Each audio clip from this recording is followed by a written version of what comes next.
بسم اللہ الرحمن الرحیم۔ جب آپ اپنے کمرے میں آدھی رات کو رو رہے ہوتے ہیں تو اللہ فرشتوں سے پوچھتا ہے میرے بندے کو کس نے رلایا ہے، تو فرشتے اللہ کے آگے رونے لگتے ہیں اور کہتے ہیں تیرا بندہ کب سے مسکرایا نہیں، تو جانتا ہے کہ اس کے دل میں کیا ہے، اس کے لیے آسانی پیدا کر۔ اللہ جواب دیتا ہے وہ اس چیز کے لیے رو رہا ہے جو اسے بہت پیاری تھی اور اس نے اسے کھو دیا ہے۔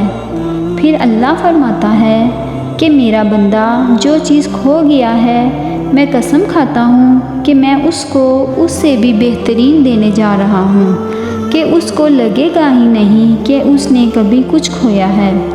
اللہ تعالیٰ ہر چیز کی اصلیت ہمارے سامنے ضرور کھولتے ہیں، ہر اس انسان کی۔ جب کوئی انسان ہمیں تکلیف دیتا ہے وہ اپنی حقیقت دکھا جاتا ہے کہ وہ اصل میں کیا ہے۔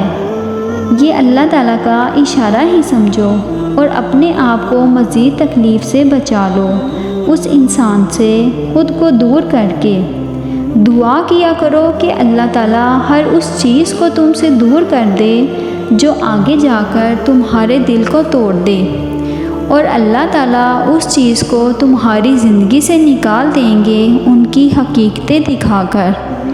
تنہائی اللہ کے قریب کرتی ہے۔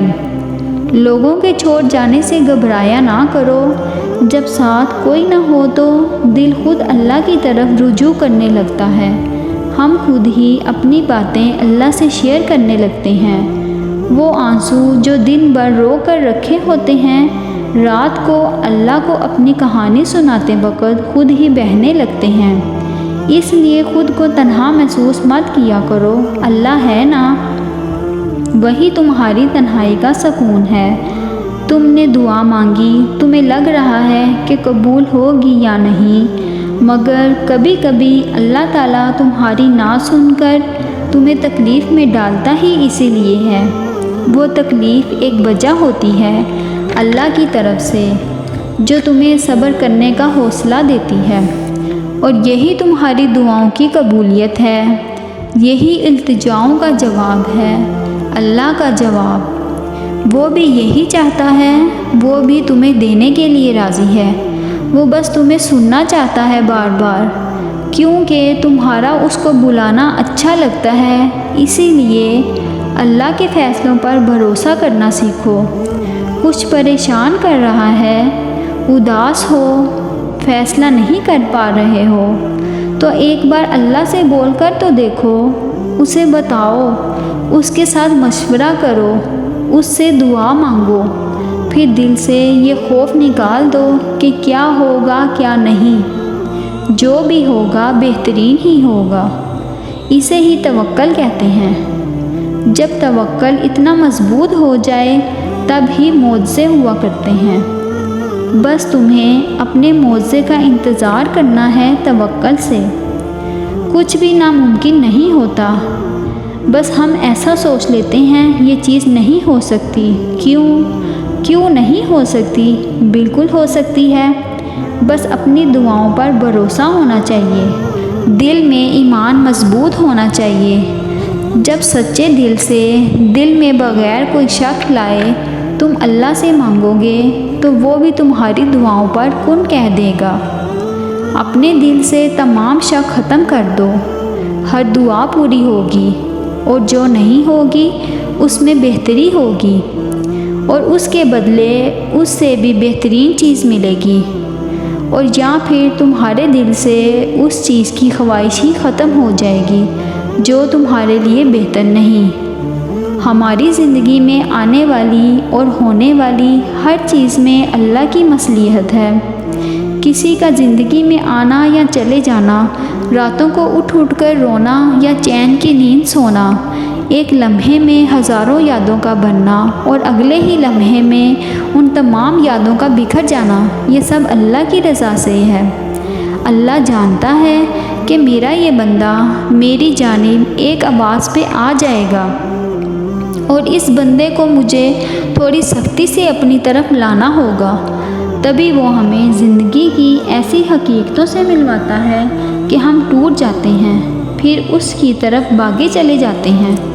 ٹھوکر پہ ٹھوکر اور بار بار گرنا، یہ چوٹیں صرف اللہ تک لے کر جاتی ہیں، اور اس کی دسترس میں ہی تو بس ہر زخم کا مرہم ہے۔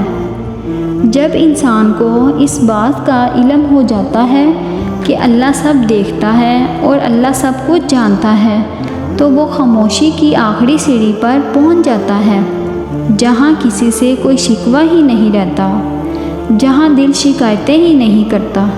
تڑپتا تو بہت ہے لیکن آہیں نہیں بھرتا، کیونکہ یہ وہ مقام ہوتا ہے جہاں ساری باتیں اور ساری چیزیں اللہ کے سپرد کر دی جاتی ہیں، کیونکہ اس لمحے کی تکلیف اور اذیت اللہ کے سوا کوئی نہیں جان سکتا، اور لوگوں سے تو ویسے بھی کوئی توقع نہیں رکھنی چاہیے، کیونکہ انسان عیبوں کو چھپانے کے معاملے میں کچا اور عیاں کرنے کے معاملے میں بہت پکا ہوتا ہے۔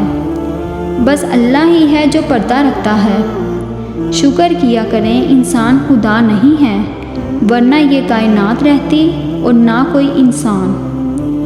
جو لوگ تکلیف دے رہے ہیں، بات بات پر تانے دیتے ہیں، اللہ حساب رکھے ہوئے ہے ہر اس بات کا جس پر تم نے دکھی دل کے ساتھ صبر کر لیا تھا، جب تم نے نم آنکھوں کے ساتھ بھی ہنسنا نہیں چھوڑا تھا۔ وہ تمہاری ہر اس تکلیف کا حساب رکھے ہوئے ہے۔ تمہیں یہ وقت بھلے ہی مشکل لگ رہا ہو، مگر تمہاری سب مشکلات کا حل بس اس کے ایک کن میں رکھا ہے۔ ابھی تو وہ وقت بھی آنا ہے جب اللہ نے تمہارے صبر کا صلہ تمہاری من پسند چیز کی صورت میں دینا ہے۔ بس تم اپنے پیارے اللہ پر یقین رکھو اور دعائیں مانگتے رہو، کیونکہ اسے اٹھتے ہوئے ہاتھوں کی لاج رکھنا آتا ہے۔ لا حاصل خواہشیں، ادھورے قصے، نامکمل خواب، کچھ بھی ناممکن نہیں رہتا۔ میں نے گناہوں میں ڈوبے ہوئے لوگوں کو راتوں کو روتے دیکھا ہے، اور نیکی کرنے والوں کو دوسروں پر ہنستے دیکھا ہے۔ کس کا کردار کتنا اچھا ہے اور کتنا برا ہے، یہ صرف اللہ ہی جانتا ہے، کیونکہ انسان صرف اچھے انسان سے محبت کرتا ہے، جبکہ اللہ برے انسان کو بھی اکیلا نہیں چھوڑتا۔ وہ نصیب لکھنے والی ذات جو دلوں میں خواہشیں ڈالتی ہے، وہ ان خواہشوں کو پورا کرنے پر بھی قادر ہے، اور وہ وقت جلد آئے گا جب آپ اپنی آنکھوں سے اپنے لیے ان کے معجزات ہوتے ہوئے دیکھیں گے۔ اللہ تو چھوٹی سی چونٹی کا حق بھی ضائع نہیں جانے دیتا، پھر تم نے کیسے سوچ لیا کہ وہ تمہارے ٹوٹے دل کے ساتھ کیے گئے صبر کو ضائع کر دے گا؟ نصیب ہار جاتا ہے لیکن دعائیں ہمیشہ جیت جاتی ہیں۔ بس یقین کے ساتھ اللہ سے مانگتے رہو، وہ کن کا رب ہے، وہ فیکون کا نظارہ ضرور دکھائے گا، وہ رب تمہیں کبھی مایوس نہیں ہونے دے گا۔